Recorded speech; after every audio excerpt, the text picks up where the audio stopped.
하겠습니다. 시작. 토기장의 비유. 요즘 토기장이란 말 좀 쓰나요? 잘 안 쓰죠. 잘 모르죠. 토기장이 옛날에는 동네나 혹시 좀 외곽지에는 가마 굽는 데가 있었어요. 가마라고 해서 뭐라 한 거죠? 그 도자기를 굽는 거. 그래서 그런 곳곳이 있었는데 요즘에는 거의 없죠. 장인들 외에 없잖아요. 그래서 토기장이라는 말은 이제 이 장인을 말해요. 장인. 그 사람이 토기장이가 만들어가는 거에 대한 어떤 비유가 오늘 말씀이고요. 오늘 이 토기장의 비유를 통해서 오늘은 하나님의 주권이었어요. 9장 말씀이 하나님의 주권장이라고 했잖아요. 하나님의 주권. 그러면 하나님의 주권과 또 특별히 이방인의 구원에 대한 이야기가 오늘 이야기의 핵심적인 주제를 가지고 있습니다. 하나님의 주권이랑 이방인의 구원이 어떤 관계가 있는가? 그러니까 이것에 대한 이야기. 그리고 어떻게 유대인은 처음에 복음을 받았잖아요. 복음이 일어났던 것이 유대인이었거든요. 그런데 이 복음의 특권이 유대인이 아니라 누구? 우리 이방인에게 어떻게 주어지게 되었나? 이것에 대한 이야기를 함께 여러분과 살펴보도록 하겠습니다. 자, 우리 말씀 한번 바로 들어가 볼게요. 우리 말씀 19절과 20절인데 우리 두 절 말씀을 같이 한번 읽어보도록 할게요. 우리 로마서 9장 19절, 18절 같이 읽습니다. 시작. 혹 내가 네게 말하기를 그러면 하나님이 어찌하여 허물하시느냐? 누가 그 뜻을 대적하시느냐? 계속해서 시작. 이 사람아, 내가 누구에게 감히 하나님께 강물하느냐? 지음을 받은 물건이 지은 자에게 어찌 나를 다시 만들었느냐? 아멘. 보시면 첫 번째는 이제 토기장의 비유거든요. 이런 모습이겠죠. 토기가 이렇게 지금 그릇을 만들고 있어요. 이 장인이 이렇게 만들고 있는데 이것이 토기장의 비유가 하나님의 주권을 설명할 때 아주 좋은 비유예요. 첫 번째 비유가 바로 이 토기장인은 창조주 하나님을 상징하겠죠. 창조주 하나님께서 이렇게 만드시고 토기장이시고, 그러면 우리는 뭘까요? 피조물인 우리는 진흙을 말해요. 진흙. 그냥 진흙 자체예요. 덩어리예요. 그러면 하나님께서 내가 만들고 싶은 대로 이제 만드는 거예요. 이게 토기장의 비유의 이야기입니다. 지금 토기장이가 뭘 만들지 지금 좀 형태가 나왔죠, 그죠?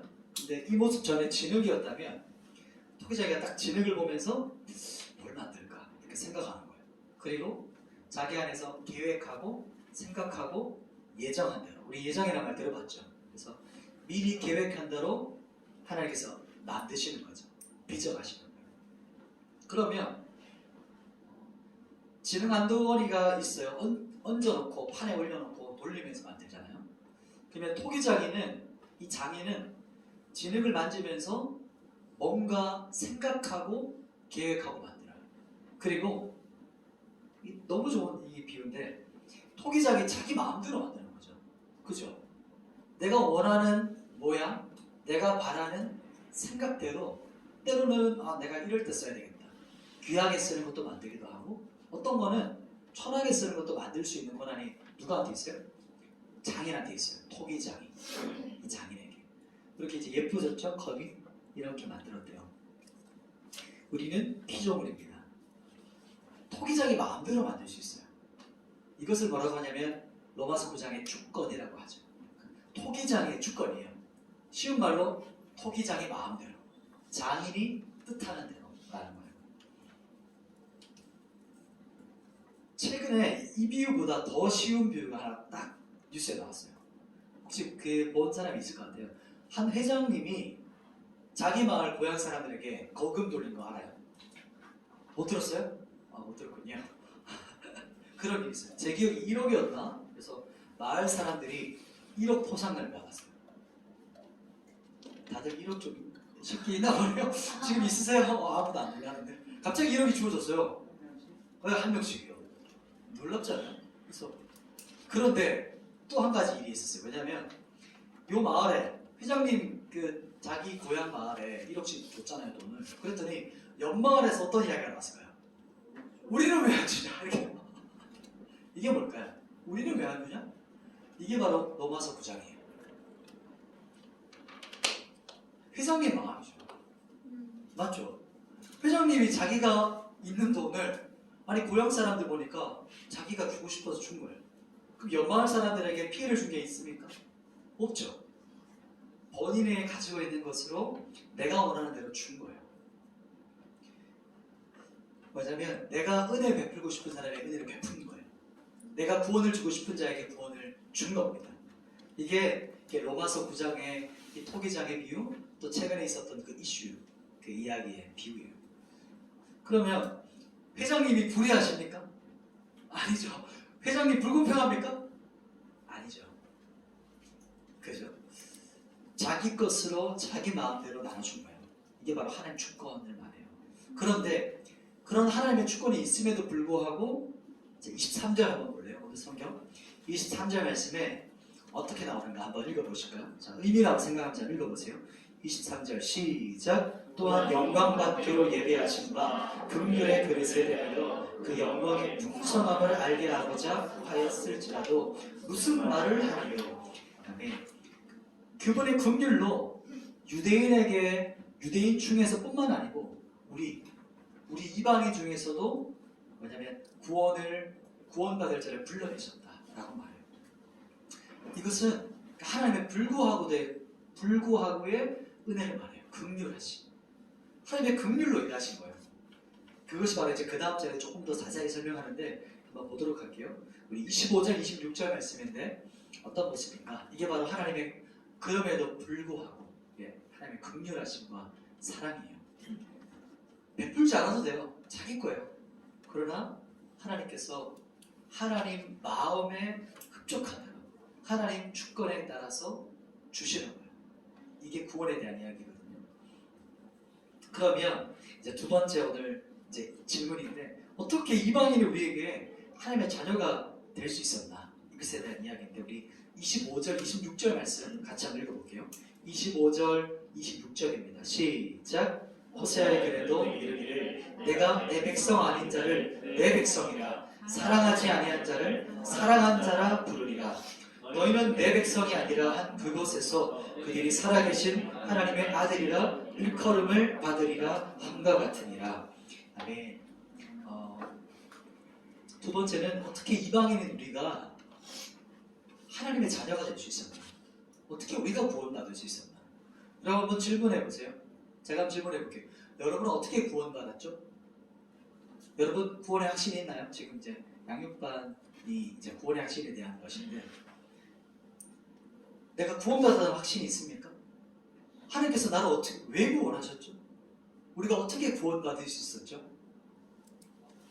한번 생각해 보시겠어요? 그 이야기가 이제 하고 싶은 이 바울이 하려고 하는 이야기예요. 그런데 그 이야기를 할 때 어떻게 서두를 때냐면 하나님께서 명령하신 대로 호세아 선지자가 있어요. 이 나중에 우리 두 번째 우리 쫙 파노라마 이게 쫙 한눈으로 보게 할 때 나눌 이야기지만 호세아서 읽어봤어요? 네, 안 읽어봐도 돼요. 지금 잠깐 얘기를 해줄게요. 호세아 선지자는 하나님의 명령하심을 듣고 그 음란한 여인 창기와 결혼하라고 하세요. 하나님께서. 그래서 창기를 찾아가서 결혼해요. 선지자인데 쉽게 말하면 결혼해서 아이들을 낳았죠. 아들을. 그 이름이 로암미라고 해요. 로암미는 히브리어인데 로는 아니다. 암미는 뭘까요? 백성. 내 백성 아니다 이 말이에요. 쉽게 말하면 아들을 낳았는데 아빠가 내 백성 아니야. 뜻은 뭐야? 내 아들 아니다 이 말이죠. 조금 출처 불분명하다 이 뜻인 거죠. 그렇게 하나님께서 지으라 하셨던 거예요. 내 백성이 아니다. 이름이 내 아들 이름인데 내 아들 아니야 이렇게 부를 거예요. 좀 이상하죠? 하나님께서 호세아에게 말씀하시고 있는 게 있어요. 호세아를 통해서 이스라엘 백성에게. 그런데 오늘 본문에 뭐라고 하시냐면 이렇게 말씀하세요. 내 백성이 아닌 자를 이제 내가 긍휼히 여길 것이다. 이렇게 말씀하세요. 쉽게 말하면 이런 거죠. 너 내 백성이야. 이 말씀하신다는 거예요. 무슨 말이죠? 하나님의 백성이 아니었던 우리 이방인은 음란한 백성이라고 보는 거거든요. 이 호세아서 말씀에 우리는 하나님 자식이 아니었어요. 그런데 하나님께서 우리에게 뭐라고 하시냐면 이제 너는 내 아들이야. 이제 너는 내 백성이야. 이렇게 말씀하시겠다라고 말씀하세요. 왜 그렇죠? 이방인이 우리가 하나님의 자녀가 된 이유가 뭐죠? 그 이유가 뭐죠? 왜냐하면 하나님의 긍휼이 여기십니다. 그냥 그분의 뜻이에요. 한번 생각해 보세요. 처음에도 제가 질문했는데 무조건적인 하나님의 긍휼이 여기심이에요. 우리의 어떠함이 아니에요. 오직 하나님의 주권이고 또 하나님의 긍휼이 여기심 때문에 일어난 일이 구원이에요.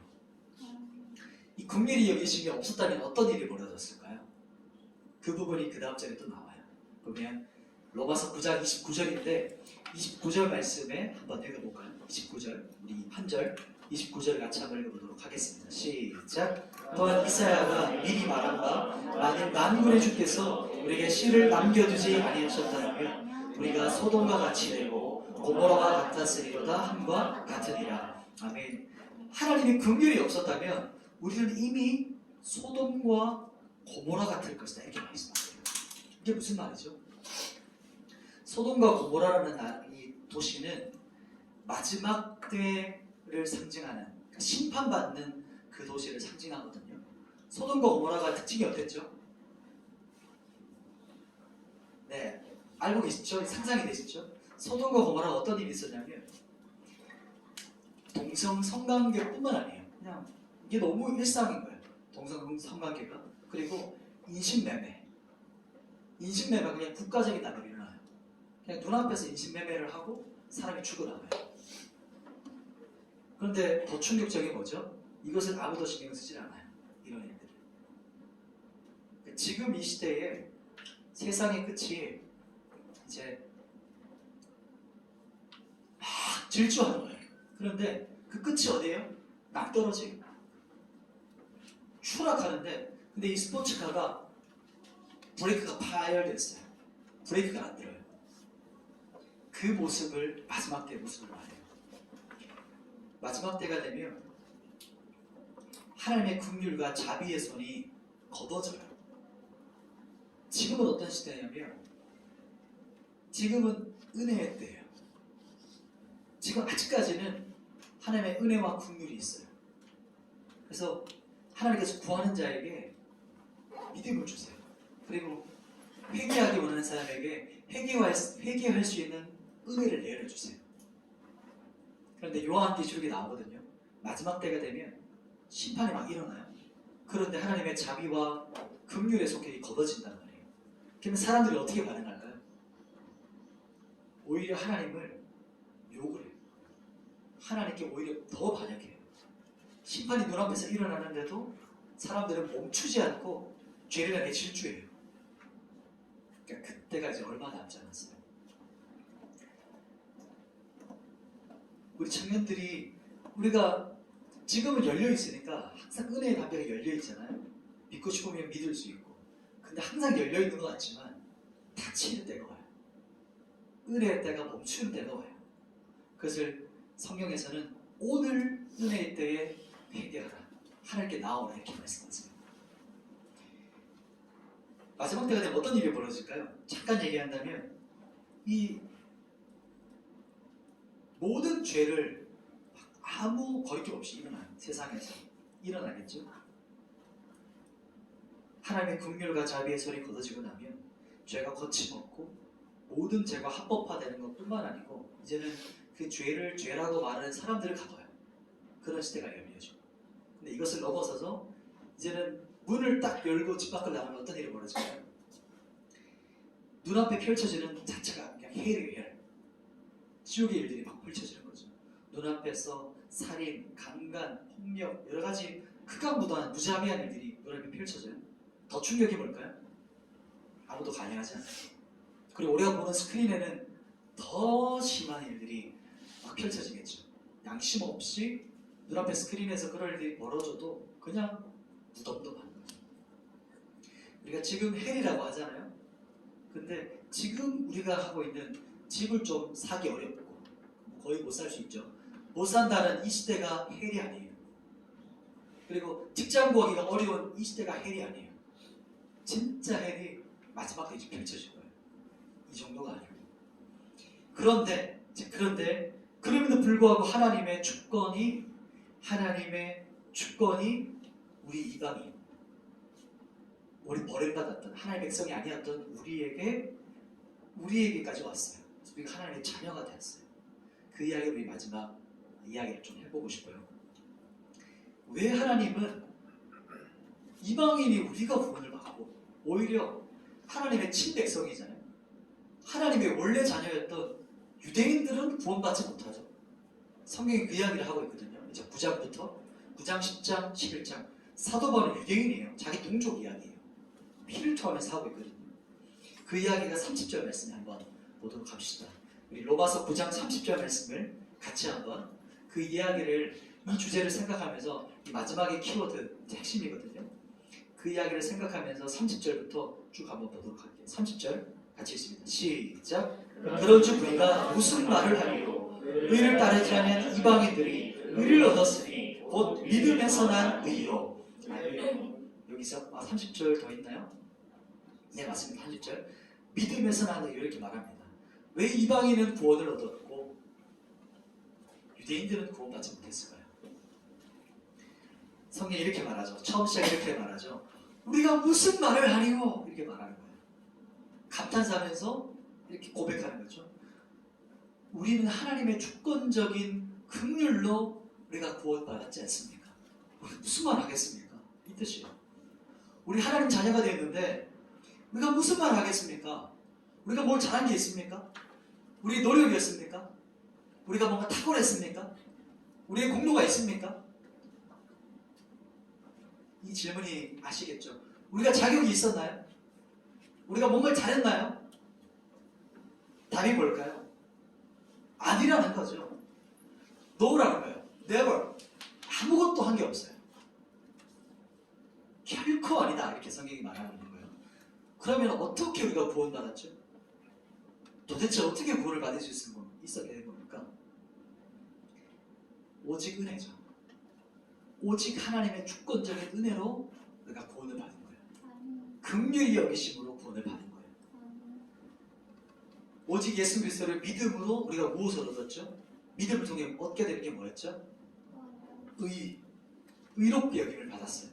이 의롭게 여김을 받아서 하나님의 자녀가 되는 권세를 얻습니다. 구원을 받게 되는 거였어요. 첫 번째 보면 이 구원을 크게 두 가지로 본다면 구원은 전적인 하나님의 주권적인 선택이에요. 예정하셨던 토기장의 비유를 생각해 보세요. 하나님께서 그냥 자기가 원하는 대로 만드셨어요. 선택하셨어요. 진흙 한 덩어리를 딱 택하셨어요. 너는 내 거야.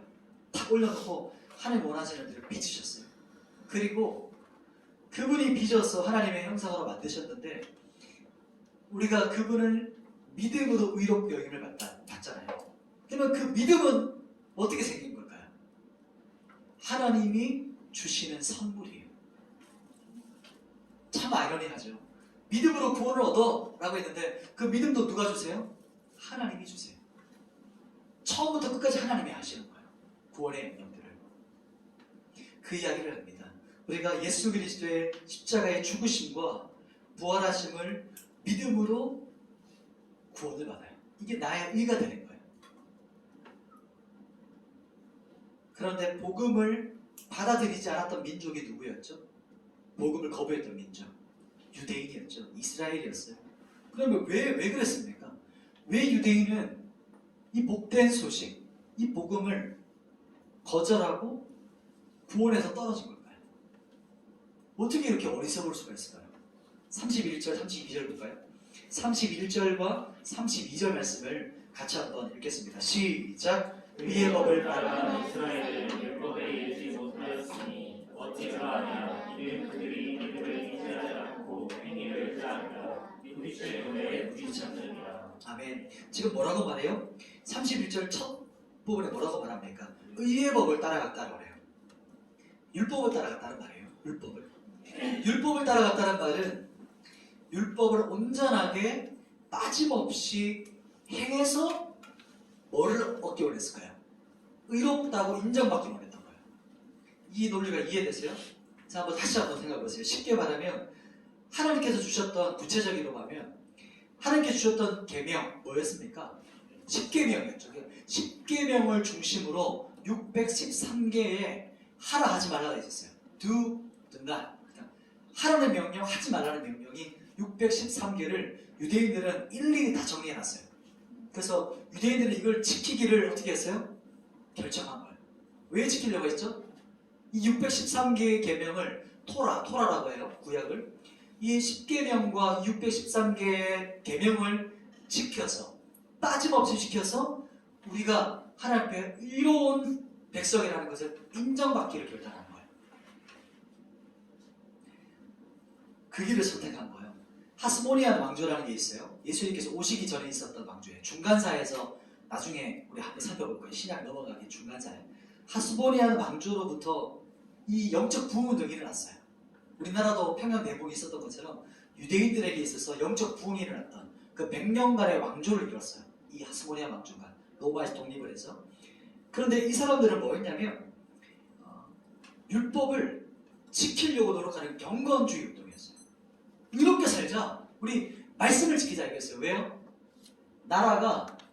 우리나라가 왜 망했냐면 하나님의 토라, 하나님의 율법, 하나님의 말씀을 버리고 하나님의 말씀을 순종하지 않고 살아서 우리가 다른 나라에 침범당하고 나라가 빼앗겨서 우리가 나라가 망한 거야. 그러니 다시 어떻게 하자? 율법으로 돌아오자. 다시 말씀으로 돌아오자. 다시 경건하게 살자. 이 부흥운동이었어요. 이 부흥운동의 사람들이, 핵심적인 사람들이 바리새인이었어요. 엄청난 사람들이죠. 왜냐하면 경건주의, 영적 부흥운동을 이끌었던 이 사람들이 바리새파였거든요. 어때요? 너무 좋은 의도 아니에요? 그래서 예수님이 오시기 전에 이스라엘에 어떤 운동이 일어났었냐면 국가적으로 갈망이 일어났어요. 메시아에 대한 갈망. 예수님 곧 오실 것이다. 근데 예수님인지 모르고 메시아라고 해서 마사흐라고 해서 기름 부음 받은 자. 메시아 대망 사상이 그때 국가적으로 일어났었어요. 그래서 세례 요한이 딱 일어났을 때 오! 사람들이 뭐라고 했을까요? 당신 그리스도입니까? 라고 찾아갔던 이유가 그건 거예요.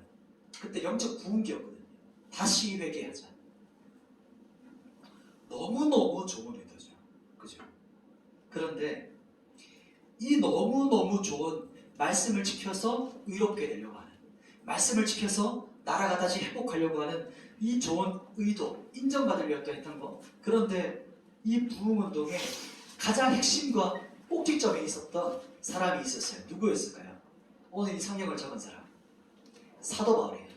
사도 바울이 이 바리새인 중에 바리새. 거기서 뭐라고 말했냐면, 자 33절 오늘 본문 말씀 보세요. 마지막 로마서 9장 33절에 사도가 이렇게 말합니다. 같이 한번 읽어봅시다. 시작. 기록된 바 보라 내가 걸림돌과 거치는 바위를 시온에 두르니 그를 믿는 자는 부끄러움을 당하지 아니하리라 함과 같으리라. 아멘. 보세요. 지금 이스라엘이 부딪힐 돌에 부딪혔대요. 돌에 꽝 부딪혔다고 말해요. 지금 이스라엘이 돌이 있었는데 팍 걸려서 부딪혔다는 거예요. 걸림돌에. 걸림돌에 걸려들었다는 거예요. 거치는 바위에 부딪혔다는 겁니다. 그래서 완전히 산산조각 난 거예요. 이스라엘이. 그러면 이게 뭘까요? 이게 무슨 의미일까요? 여러분, 부딪힐 돌은 누구실까요? 보통 교회에서 질문하면 하나님 아니면 예수님이시죠. 그죠? 애들이 그렇게 얘기를 하더라고요. 그럼 거의 정답이라고. 부딪힐 돌이 누구실까요? 예수 그리스도세요. 왜냐하면 거치는 바위는 또 누구실까요? 그분도 예수 그리스도세요. 왜 이스라엘이 예수님께 부딪히고 예수님 때문에 걸려 넘어졌죠? 왜 예수님께 빵 박아서 산산조각 나게 됐죠? 그게 뭘까요? 사도 바울의 생애를 여러분 잘 아시겠죠? 아시는 분은 한번 상상해보세요. 사도 바울이 이 경건주의 운동, 바리새파 중에 바리새파였기 때문에 핵심 수장이었기 때문에 대제사장들이 공문을 받아가지고 지금 다메섹으로 가요. 다메섹은 큰 도시였거든요. 왜냐하면 그 도시에 나사렛 예수를 따르는 추종자들, 그러니까 쉽게 말하면 이단자들, 유대교의 이단자들을 잡아주기 위해서 그 문서를 가지고 말을 타고 갑니다. 근데 그때 정오의 태양보다 밝게 빛나시는 예수님을 만나요. 그게 다메섹 도상이라고 하잖아요. 길 중에서 만나셨다라고 해서. 그때 그리스도인들을 잡아 죽이려고 했던 그 말 타고 가는 사도 바울에게 예수님께서 사도 바울에게 말씀하세요. 그것이 뭐냐면 한번 성경 말씀 띄워보시겠어요? 예수님께서 이렇게 말씀하세요. 사도 바울에게 사도행전 26장 14절 같이 한번 읽어보겠습니다. 시작. 우리가 다 땅에 엎드려짐에 내가 소리를 들으니 히브리 말로 이르되 사울아 사울아 내가 어찌하여 나를 박해하느냐 가시체를 뒷발질하기가 내게 고생이니라. 아멘. 무슨 말이죠?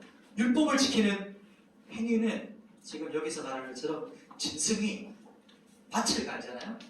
짐승이 반항할 때 보통 말이나 소가 어떻게 하죠? 뒷발질해요. 주인이 알까요 모를까요? 알아요. 그래서 뒷발질하는 앞에다가 뭘 해놨을까요? 가시판을 넣어놔요. 그게 가시채라고 해요. 그래서 짐승이 반항하기 전에 뒷발질 탁 하면 어때요? 오히려 자기가 다쳐요. 가시에 찔리기 때문에. 지금 뭐라고 말씀하시냐면 지금 내가 율법을 행하는 그 열심, 사람 죽이는 열심이에요. 말 타고 다른 도시까지 그렇게 수십 킬로를 말 달려가서 그 사람을 잡으러 가는 열심이에요. 사도 바울. 너 그 열심이 오히려 너를 죽이고 너를 메마르게 하고 너를 고통스럽게 하고 너를 죽이는 거야. 이렇게 말하고 있는 거예요. 유대인들은 의의 법을 따라갔어요. 율법을 지키는 걸 따라갔다는 말이죠. 이 말 이해되죠? 율법을 지킨다는 것을 좀 더 구체적으로 생각해 보세요. 율법은 지킨다는 것은 율법을 지켜서 행위를 의지하는 거예요. 그러면 율법을 지켜야 의로운 자가 되잖아요. 그럼 율법을 못 지키면 어떻게 돼요? 죄인이 돼요. 이렇지 못해요. 그러면 율법을 평생 지켰어요. 그런데 잠깐 방심한 사이에 한 번 율법을 어겼어요. 그럼 어떻게 되는 거예요? 앞에 동안 30년 동안 했던 율법 지켰던 게 의미 있어요? 없어요? 없어지는 거예요. 근데 이 사람 진짜 막 의지의 한국인이에요. 정말 초사이언이야. 죽기까지 율법을 한 번도 어기지 않았어요. 근데 죽기 직전에, 죽기 1초 전에 율법을 발행했어요. 그럼 어떻게 되죠? 앞에 모든 것이 다 헛것이 돼요. 이 말씀 이해돼요? 그것을 선택했다는 거예요. 유대인들이. 그러니 이스라엘에게 예수님이 필요합니까? 예수님이 필요할까요? 필요 없죠. 유대인은, 이스라엘은 행위, 열심, 그리고 지킴, 그것을 뭐라고 하냐면 자기의라고 해요. 뭐라고 하냐면, 다시 한번 PPT로 넘겨주시겠습니다. 유대인들은 자기의로 가득한 유대인들에게는 필요가 없어요. 뭐가 필요 없냐면 긍휼과 은혜, 믿음 이런 거 필요 없어요. 그것이 자기들이 의지하지 않는 거예요. 그걸 의지하지 않아요. 이방인과 유대인이 다른 거죠. 유대인들이 의지했던 것은 내가 이거예요. 쉽게 말하면 내가 해야 되겠다 이거예요.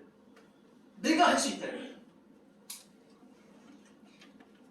그렇게 예수님이 버림받은 돌이 되셨어요. 왜냐하면 이스라엘 버렸거든요. 예수님 필요가 없으니까.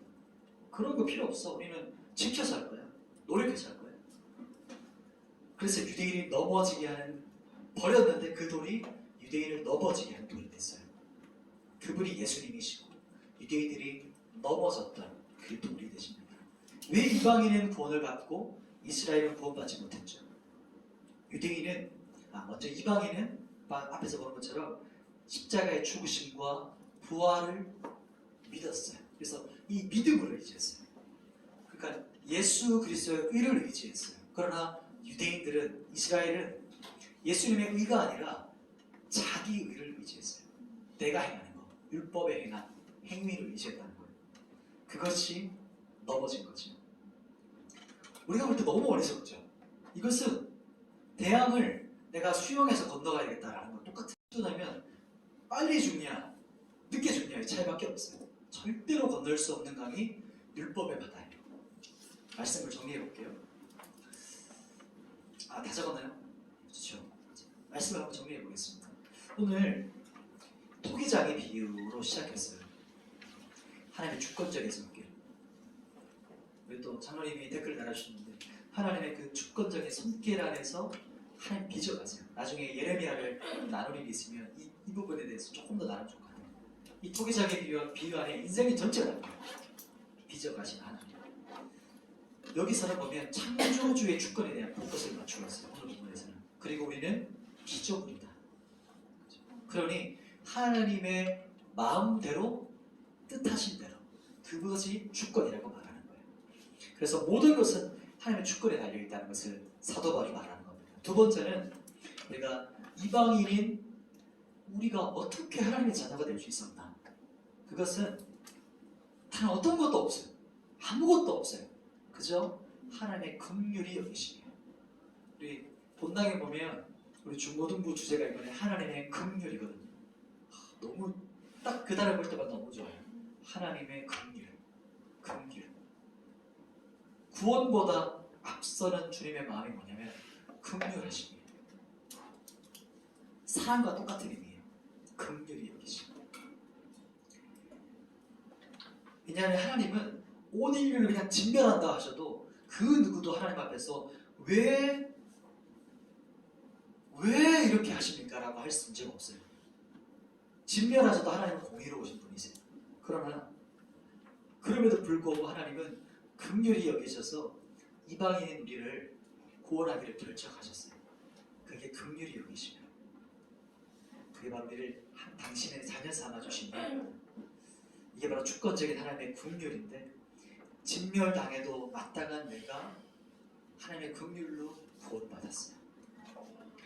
마지막 세 번째 보시면 왜 이방인은 구원을 받고 이스라엘은 구원받지 못합니다. 너무나도 아이러니하죠. 반대가 되는 대화들 같은데 그런데 오늘 본문에서 우리가 나눴던 것처럼 구원이라는 것은 첫 번째 하나님 전적인 선택이에요. 그분이 뜻하신 대로 선택하셨어요. 이 중에 누구 하나 내가 선택받을 만해서 선택했다. 아무도 그럴 만한 사람이 없어요. 내가 나를 잘 알잖아요. 그걸 모르는 사람은 아직 복음을 몰라요. 내가 어떤 사람인지 내가 나를 잘 알아요. 주님이 나를 선택하셨고 그리고 그분께서 선택하시고 우리에게 은혜를 주셔서 믿을 수 있는 선물을 주셨어요. 믿음이라는 선물을 주셔서 우리에게 의를 입혀주셨어요. 이게 구원하셨어요. 구원하십니다. 그런데 이스라엘은 이 예수 그리스도를 발로 뻥 차버렸어요. 거절, 손절했어요. 그런데 그 예수 그리스도의 돌에 걸려 넘어졌죠.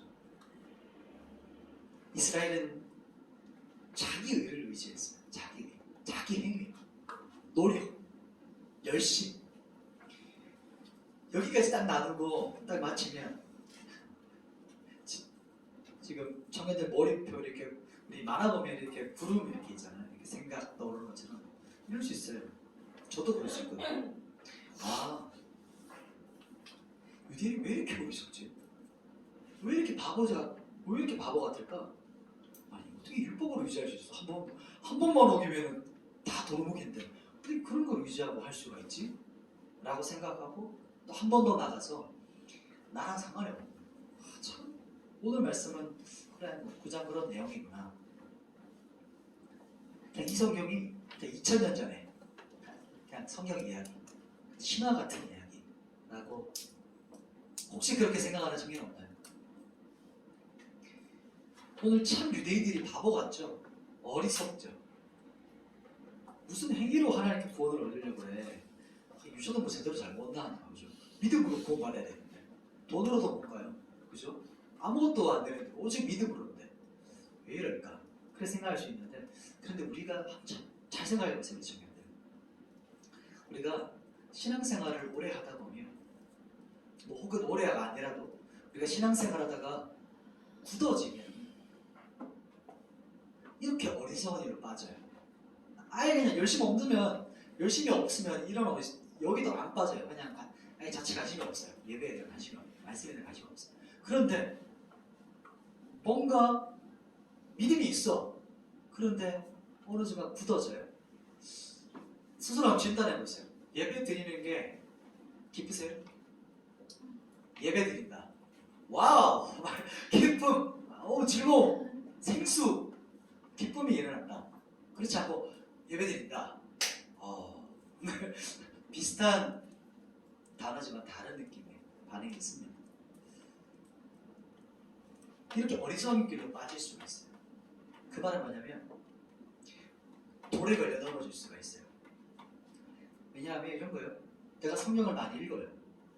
또 기도도 많이 해요. 그리고 예배 참석 누구보다 잘해요. 예배 참석 당연히 해야지. 예배 참석해. 그리고 너무 좋은 의도로 종교 활동을 해요. 종교 생활. 쉽게 말하면 종교 생활이 아니라 교회 생활이죠.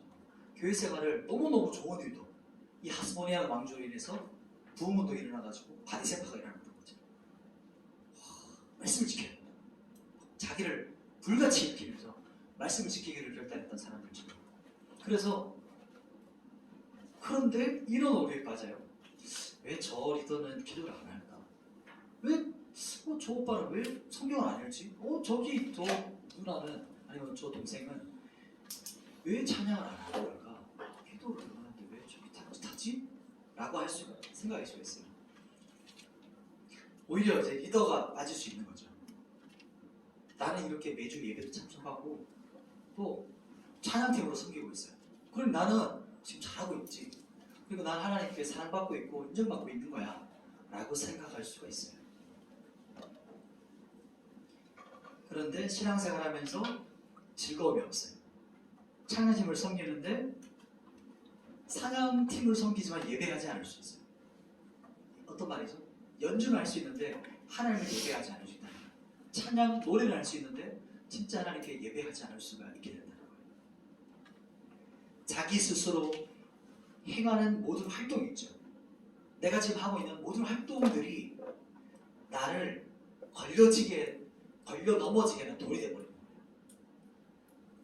이 말이 이해되세요? 내가 하는 활동과 이 행위가 내 신앙생활의 기반이 된 거예요. 내가 잘하고 있어.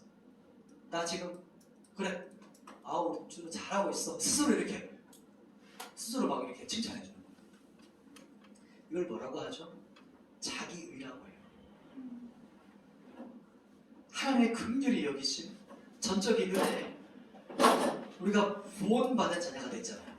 하나님의 은혜로. 우리 청년들 본질적인 신앙을 잃어버리면 안 돼요. 본질을 잃어버리면 안 돼요. 잘 믿으려고 했는데 그것 때문에 넘어질 수가 있어요. 그래서 언제나 돌아올 때 내 안에 기쁨이 있나? 예수 믿는 게 행복한가? 내가 메말라가고 있다면 어느덧 내가 어리석게 넘어지고 있다는 거예요. 이 본문 말씀처럼. 그래서 성경을 읽을 때 2000년 전의 성경 이야기 신화로 읽으면 아무 의미가 없어요. 그러나 이 진리의 말씀이 우리 안에서 진리로 녹여지고 내 안에 견고한 진들이 있죠.